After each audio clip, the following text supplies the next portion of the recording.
laboratory. I took my cognitive, and I got the highest mark, and one of the doctors said, "Sir, I've never seen anybody get that kind of, that was the highest mark." Oh, we all know. Wow. Everybody knows. We have the results of their IQ test right here. For 50 years, Donald Trump made sure that no school, no university, no institution that ever had his name on an enrollment form would release a single number attached to his academic record. Not a grade, not a score, not an evaluation, nothing. His former personal attorney, Michael Cohen, testified under oath before the United States Congress. That part of his job was sending threatening letters to those schools. Letters that said, if you release anything, we will sue you into the ground. Now, ask yourself one question. If the number was impressive, why would you threaten to destroy anyone who shares it? Which country are you watching this from right now? Drop it in the comments, because the answer to that question is traveling further than the man who hid it ever imagined. Stephen Colbert asked that same question on live television in front of millions of people, and then he did something that no one on Trump's team was prepared for. He stopped asking and started reading. This morning, Donald Trump had an answer for that too.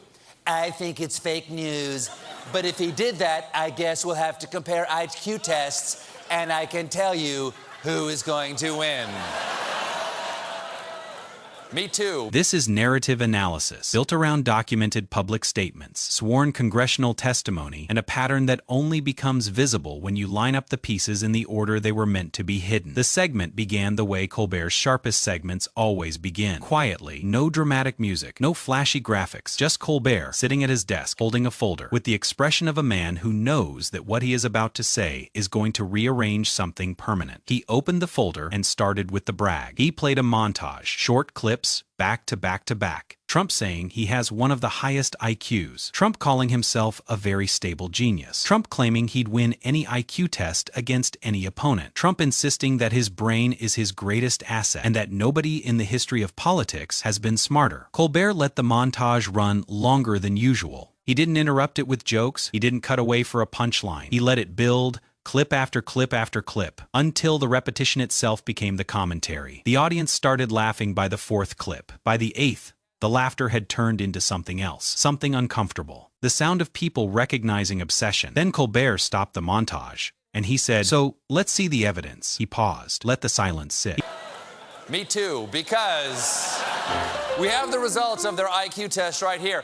Tillerson scored a 120. It's above average, not genius, but still pretty good. And we have Donald Trump's results right here. It's a drawing of a big truck that says MAGA.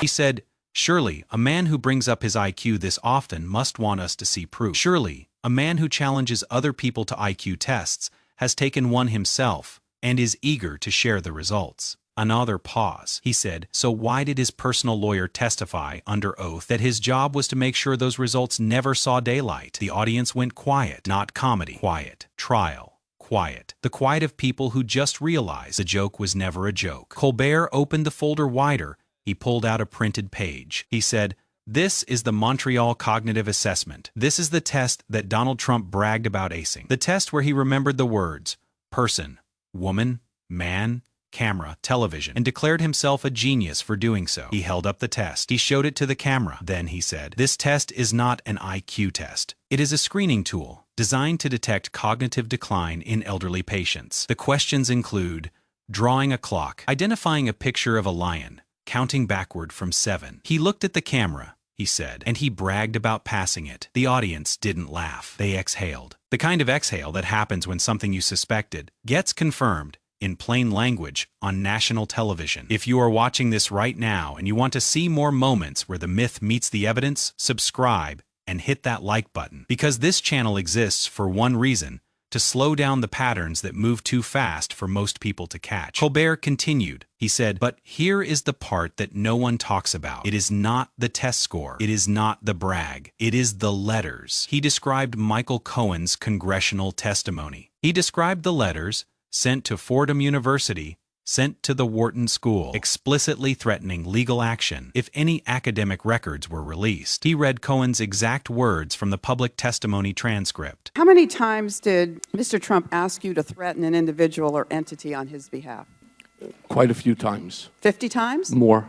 100 times? More. 200 times? More. 500 times? Probably. Then he said the line, the one that traveled furthest, the one that was screenshotted and shared and turned into the headline that Colbert's team probably knew from the moment they wrote it would outlive the segment itself. He said, "Ladies and gentlemen, in the entire history of American public life, no one has ever spent more money, more legal power, and more energy hiding evidence of their own genius than Donald Trump. And at some point, the hiding becomes the evidence." The audience rose, not the standing ovation of entertainment, the standing ovation of relief, the sound of people who had been watching a con operate in plain sight for years, and finally hearing someone describe it with the precision it deserved. Trump's response came within hours. Posts calling Colbert a no-talent hack, posts calling the show dead, posts insisting his IQ was among the highest ever recorded without providing a single number, a single test, a single document to support it. And that was the pattern, completing itself in real time. The man who claims genius hides every record. The man who challenges others to IQ tests has never released his own. The man who calls himself the smartest person in any room sent lawyers to make sure the room never sees the proof. Colbert didn't call Trump stupid. He didn't need to. He held up the claims in one hand and the concealment in the other and asked America to look at both at the same time. And when you look at both at the same time, the conclusion doesn't need to be spoken. It arrives on its own, quietly, completely the way truth always does when someone finally stops long enough to let it subscribe to the narrative brief and turn on notifications. The patterns are always there. We make sure they don't stay buried.